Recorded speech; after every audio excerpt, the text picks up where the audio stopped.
At its core, Stoicism is a philosophy that emphasizes the development of inner strength and resilience. It teaches individuals to focus on what is within their control and accept what is not in their control. Uncle Iroh's philosophy emphasizes the importance of self-control, resilience, and wisdom. He encourages people to find inner peace, let go of their past mistakes, and focus on what they can control. According to the Stoic Cicero, the Stoics pursue virtue through 4 cardinal virtues, those virtues being wisdom, temperance, justice, and courage.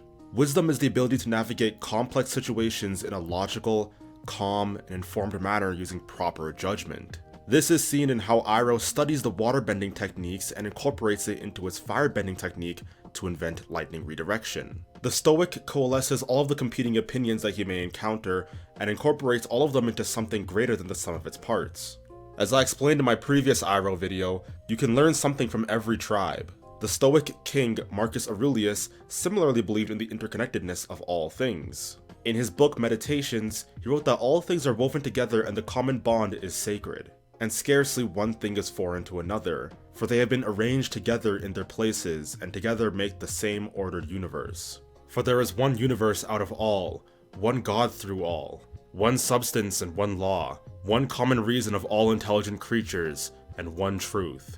I believe Iroh actually takes this quote one step further. He believes not only that all nations are connected, but he believes that in order to make yourself whole, you have to incorporate elements from other people. He takes it one step further than that by implying that when you understand other people, it helps cultivate empathy. By recognizing the interconnectedness of all things, we cultivate a sense of compassion for others. This helps Iroh, and could even help us, create a more harmonious and just world. If you look at the Latin etymology of the word compassion, it literally means to suffer with someone. Cum means together, and passion means to suffer, so it literally means to suffer with someone. When you understand other people more intimately, you are able to actually take on some of their suffering in a vicarious way. Epictetus, a slave who became one of the progenitors of Stoicism, believed that opening yourself up to various learning experiences in life was a key component to eudaimonia. Eudaimonia is a fancy word that Aristotle used to describe the fullness of flourishing of human life. Epictetus wrote, "It is impossible for a man to learn what he thinks he already knows." The quote is saying that if you are already under the assumption that you know everything that there is to know about a subject, then it is impossible for you to learn anything about that subject, even if more information comes in that is genuinely useful. This quote emphasizes the importance of humility and the willingness to learn, which are key aspects to living a virtuous life. Iroh similarly emphasizes the importance of empathy and understanding when he says, "Understanding others, the other elements, and the other nations will help you become whole." The second virtue is temperance. Temperance is seen in how Iroh deals with Zuko. One of the most significant similarities between Uncle Iroh's philosophy and Stoicism is in their shared emphasis on controlling one's emotions. Stoics believe that emotions such as anger, fear, and desire cloud one's judgment and lead them to poor decision-making. They taught that individuals should strive to control their emotions and channel them in a positive way. Similarly, Uncle Iroh teaches Zuko and others to control their emotions and channel them in a positive direction. He often encourages people to find balance, to remain calm in the face of adversity, and to avoid acting impulsively.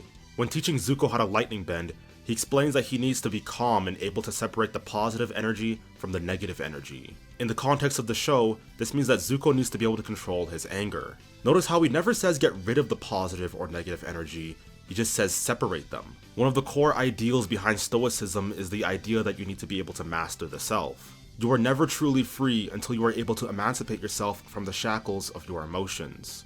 Epictetus said, "God has entrusted me to myself. No man is free who is not a master of himself." In Avatar, we are made known that anger and passion and fire aren't necessarily bad things. Passion is what gives us the energy to be better. There's a reason that our primitive limbic system still exists. We can use the energy we get from this system to drive us to do good things. Seneca said that anger, if not restrained, is frequently more harmful than the injury it provokes. Zuko needs to be able to deal with his rambunctious attitude, but he is not wholly getting rid of it. He just needs to understand that he ought to use the energy he gets from it appropriately. On a similar note, Stoics believe that we are in control of how we react to events. One of Epictetus's most famous quotes is that it is not what happens to you, but how you react to it that matters. This quote emphasizes the idea that individuals have the power to control how they react to external events, rather than being at the mercy of said events. Similarly, Iroh believes that individuals can choose how they respond to adversity. He says that if you look for the light, you can often find it, but if you look for the dark, that is all you will ever see.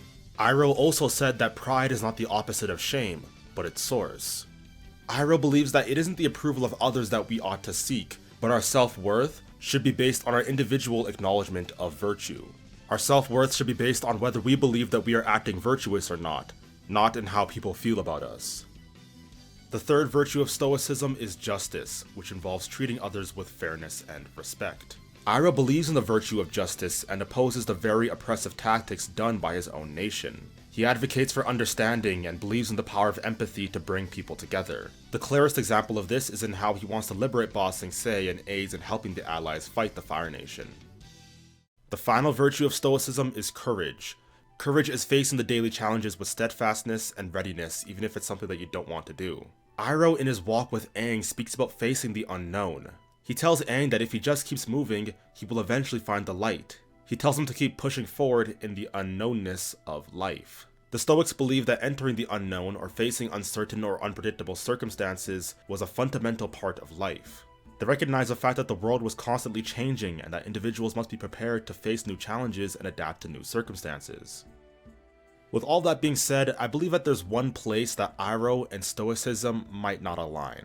In his aforementioned conversation with Aang, he commends Aang for choosing happiness and his love for Katara over mastery of the Avatar state. Marcus Aurelius was a king who practiced Stoicism and believed that power was to be used to guide and protect people. He would have likely believed that to sacrifice yourself for the greater good was likely a worthwhile sacrifice. So I don't think that they would agree with Aang's decision. Not to mention that Stoics believe that you should master yourself. The Avatar state is a complete mastery of the self. Stoics also believe that you ought to act in the way that you were destined to act. Epictetus said that if you were to be a reader, read, a writer, write, the Avatar, save the world. I made up that last one, but you get the idea. To the Stoics, there's nothing worse than not living up to your potential and fulfilling your duty. Now obviously Aang eventually does do it, but his ability to do it was significantly jeopardized for a long period of time. He only succeeded in the end, frankly, due to luck. If you want to hear me talk about Stoicism more, I made a video on how to practically apply that on my fitness channel, Apolly Athletics. I also made a video on Zoro from One Piece and Stoicism. Check out those videos, they're going to be over here if you're interested. With that being said, if you enjoyed the video, don't forget to like, comment, and subscribe. I'll catch you all next time. Alright, peace.